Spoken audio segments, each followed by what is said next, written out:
அஸ்ஸலாமு அலைக்கும் வரஹ்மத்துல்லாஹி வபரகாத்துஹு. அல்லாஹ் நேசிக்கிறான். அல்லாஹ் யாரை நேசிக்கிறான்? அல்லாஹ்வுடைய தூதர் ஸல்லல்லாஹு அலைஹி வஸல்லம் சொன்னார்கள், அல்லாஹ்வை அஞ்சக்கூடிய போதுமென்ற மனதுடையவர்களாக வாழக்கூடிய, அல்லாஹ் மறைவில் வாழக்கூடியவர்களை அல்லாஹ் நேசிக்கிறான். இன்று நாம் பார்க்க இருப்பது அல்லாஹ்வுடைய தூதர் கூறிய இரண்டாவது தன்மை, அல்லாஹ் போதுமென்ற, அல்லாஹ் கொடுத்ததை கொண்டு குறைவுபடாமல் திருப்தியோடு வாழக்கூடியவர்களை அல்லாஹ் ரப்புல் ஆலமீன் நேசிக்கிறான். அல்லாஹ்வுடைய தூதர் ஸல்லல்லாஹு அலைஹி வஸல்லம் சொன்னார்கள், செல்வந்தம் என்பது செல்வத்தை அதிகமாக சேகரிப்பதோ சொத்துக்களை அதிகமாக குவிப்பதோ அல்ல. செல்வந்தம் என்பது அல்லாஹ் கொடுத்ததை கொண்டு திருப்தி அடைந்த உள்ளத்தோடு வாழ்வதுதான் செல்வந்தம் என்று அல்லாஹ்வுடைய தூதர் ஸல்லல்லாஹு அலைஹி வஸல்லம் உலக மக்களுக்கு ஒரு அடிப்படையை சொன்னார்கள். நிம்மதியோடு வாழ்வதற்கு கோடிகளை வைத்திருப்பவர்களும் இன்று நிம்மதியோடு இல்லை, கோடிகளை தேடிச் செல்பவர்களும் நிம்மதியோடு இல்லை. நிம்மதியுடைய வாழ்வை வாழ்பவர்கள் அல்லாஹ் எதை கொடுத்தானோ அதை கொண்டு திருப்தி அடைந்த உள்ளத்தோடு வாழ்பவர்கள் மட்டுமே. அல்லாஹ்வுடைய தூதர் ஸல்லல்லாஹு அலைஹி வஸல்லம் சொன்னார்கள், ஆதமுடைய மகனுக்கு ஒரு ஓடை தங்கம் கிடைத்தாலும் இரண்டாவது ஓடை வேண்டும் என்றுதான் ஆசைப்படுவான். இரண்டாவது ஓடை கிடைத்தால் மூன்றாவது ஓடை தங்கம் வேண்டும் என்று ஆசைப்படுவான். அவனுடைய அந்த பேராசையை மண்ணை தவிர, மரணத்தை தவிர எதுவும் தடுத்து நிறுத்த முடியாது என்று அல்லாஹ்வுடைய தூதர் ஸல்லல்லாஹு அலைஹி வஸல்லம் சொன்னார்கள். அதனால்தான் அல்லாஹ்வின் அருட்கொடையை புரிந்து கொள்வதற்கு ஒரு நியதியை சொன்னார்கள். தூதர், உங்களுக்கு மேலுள்ளவர்களை பார்க்காதீர்கள், உங்களுக்கு கீழ் உள்ளவர்களை பாருங்கள், அப்போதுதான் அல்லாஹ்வின் அருட்கொடையை நீங்கள் உணர்ந்து கொள்ள முடியும் என்று அல்லாஹ்வுடைய தூதர் ஸல்லல்லாஹு அலைஹி வஸல்லம் அவர்கள் சொன்னார்கள். அல்லாஹ்வுடைய தூதர் ஸல்லல்லாஹு அலைஹி வஸல்லம் சொன்னார்கள், அவன் வெற்றி அடைவான் யார்? அவன் அல்லாஹ்விற்கு கட்டுப்பட்டு, அல்லாஹ் ரப்புல் ஆலமீன் போதுமான வாழ்வாதாரத்தை அவனுக்கு கொடுத்து, அல்லாஹ் கொடுத்ததை கொண்டு குறைவுபடாமல் நிறைவோடு வாழக்கூடியவன் வெற்றி பெறுவான் என்று அல்லாஹ்வுடைய தூதர் ஸல்லல்லாஹு அலைஹி வஸல்லம் சொன்னார்கள். அல்லாஹ்வுடைய தூதர் மேலும் சொன்னார்கள், அழகிய செய்தி, ஒரு நாள் காலையில் ஒருவன் எழுந்திருக்கிறான், பாதுகாப்பான நிலையில் 3 வேளை உணவு அவனுக்கு இருக்கிறது, அன்றைய உணவு இருக்கிறது, ஆரோக்கியமான உடல்நிலையை அல்லாஹ் கொடுத்திருக்கிறான். இவன் யார் தெரியுமா? 3 வேளை உணவு, ஆரோக்கியம், பாதுகாப்பு, இந்த 3ம் ஒருவனுக்கு கொடுக்கப்பட்டால், அவன் அதை கொண்டு திருப்தி அடைந்து விட்டால் ஒட்டுமொத்த உலகமும் அவனுக்கு கிடைத்ததை போல் என்று அல்லாஹ்வுடைய தூதர் ஸல்லல்லாஹு அலைஹி வஸல்லம் அவர்கள் சொல்கிறார்கள். இன்று மனிதன் அது இல்லை, இது இல்லை, எனக்கு அல்லாஹ் அதை கொடுக்கவில்லை, இதை கொடுக்கவில்லை என்று அல்லாஹ் கொடுத்ததை மறந்து விடுகிறான். தூதர் ஸல்லல்லாஹு அலைஹி வஸல்லம் யாரை முன்னுதாரணமாக சொல்லுவது? அவர்களுக்கு 3 வேளை உணவு கூட தொடர்ச்சியாக கிடைத்தது கிடையாது. 2 நாள் தொடர்ச்சியாக அவர்களுடைய வீட்டில் அடுப்புகள் எரிக்கப்படுவது கிடையாது. 2 நாள் அவர்களுக்கு ரொட்டி துண்டும் எண்ணெயும் அவர்களுக்கு உணவாக கூட கிடையாது.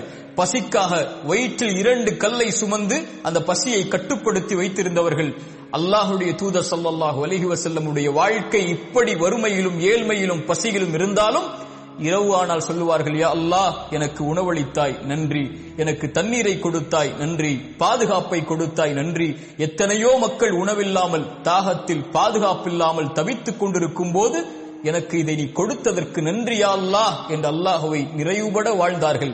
எத்தனையோ கவலைகள் சூழப்பட்டது, எத்தனையோ பிரச்சனைகள் சூழப்பட்டது, எத்தனையோ போர்க்களங்கள் சூழப்பட்டது, ஆனால் திருப்தி அடைந்த உள்ளத்துடைய வாழ்வை அல்லாஹ்வுடைய தூதர் வாழ்ந்தார்கள். அவர்களைப் போல் மகிழ்வுற வாழ்ந்து மறைந்த ஒரு மனிதன் இந்த பூமியில் இல்லை.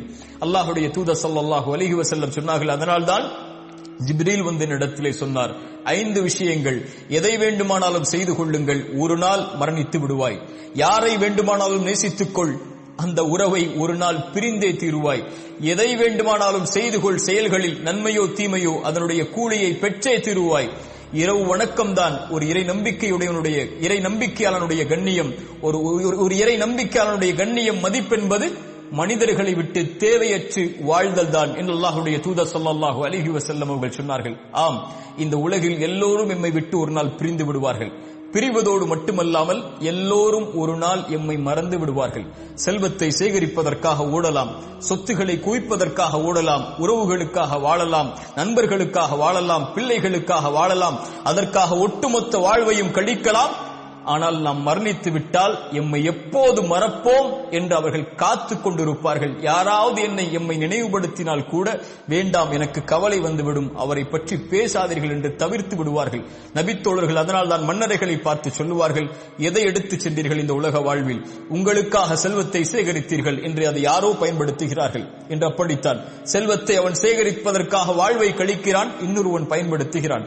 உங்களுக்காக வீடு என்று அதில் யாரோ தங்குகிறார்கள், உங்களுக்கான உங்களுக்கான மனைவி என்று ஒரு பெண்ணை வைத்திருந்தீர்கள், நீங்கள் மரணித்ததற்கு பிறகு அவர்களும் வேறு ஒருவரை திருமணம் முடித்து விட்டார்கள். உங்களுக்கென்று மனிதா இந்த உலக வாழ்வில் எதை எடுத்துச் சென்றாய்? பேராசையோடு உலகத்தில் வாழ்ந்தாயே என்று நபித்தோழர்கள் மன்னரைகளை பார்த்து கேட்பார்கள். அல்லாஹ்வுடைய தூதர் ஸல்லல்லாஹு அலைஹி வஸல்லம் அவர்கள் ஒரு அழகிய செய்தியை சொன்னார்கள்.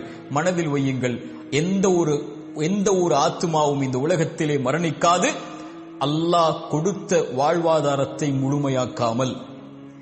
அல்லாஹ் ரப்புல் ஆலமீன் உங்களுக்கு கொடுக்க இருப்பதை அழகிய முறையில் அல்லாஹ் அனுமதித்த முறையில் தேடுங்கள்.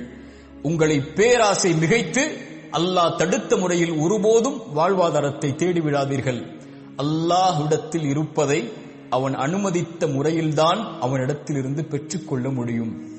அல்லாஹ் உங்களுக்கு தேடி ஒன்றை கொடுத்தால் அதை திருப்தி அடைய செய்வான், அவன் அனுமதித்த முறையில் அதை தேடினாள் என்று அல்லாஹ்வுடைய தூதர் ஸல்லல்லாஹு அலைஹி வஸல்லம் அவர்கள் சொன்னார்கள். நிறைவுடைய வாழ்வை வாழ்வதுதான் இந்த உலகத்திலே செல்வந்தனுடைய வாழ்வு. கோடிகளை வைத்திருப்பதோ அல்லது சொத்துக்களை உலகம் முழுக்க குவித்திருப்பதோ ஒரு செல்வந்தவனுடைய வாழ்வல்ல. இந்த உலக வாழ்வில் வாழும் போதும் மரணிக்கும் போதும் நிம்மதியோடு அல்லாஹ் கொடுத்ததை கொண்டு திருப்தி அடைந்து அல்லாஹ்வின் மீது நல்லெண்ணத்தோடு குறைவுபடாமல், யா அல்லாஹ் எனக்கு நீ எந்த குறைவும் எதிலும் வைக்கவில்லை என்று, அல்லாஹ் எதை கொடுத்தாலும் கொடுக்கவில்லை என்றாலும் திருப்தி அடைந்து வாழக்கூடியவர்களை அல்லாஹ் ரப்புல் ஆலமீன் நேசிக்கிறான். மனிதா, இந்த உலக வாழ்வில் நீ எதை தேடினாலும் ஒரு நாள் உன்னை விட்டு அது பிரிந்துவிடும். நீ யாரை நேசித்தாலும் அவர்களும் உன்னை விட்டு பிரிந்து விடுவார்கள்.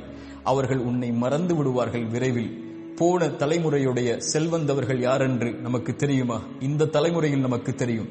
போன தலைமுறையில் யார் செல்வந்தவர்கள்? அவர்கள் பேர் என்ன? எங்கு வாழ்ந்தார்கள்? என்ன அடையாளம் இருக்கிறது? உலகம் மறந்து விட்டது. ஆனால் யாரை உலகம் நினைவு கூறும் தெரியுமா? படைத்த இறைவனுக்கு நன்றியோடு வாழ்ந்து அல்லாஹ் கொடுத்ததை கொண்டு திருப்தி அடைந்து அல்லாஹ் கொடுத்ததிலிருந்து உலகம் பயனுற கொடுத்து வாழ்ந்தவர்களை உலகம் இருக்கும் வரை நினைவு கூறும். அல்லாஹ் ரப்புல் ஆலமீன் அப்படிப்பட்ட உள்ளத்தை எமக்கு தருவானாக. அஸ்ஸலாமு அலைக்கும் வரஹ்மத்துல்லாஹி வபரகாத்துஹு.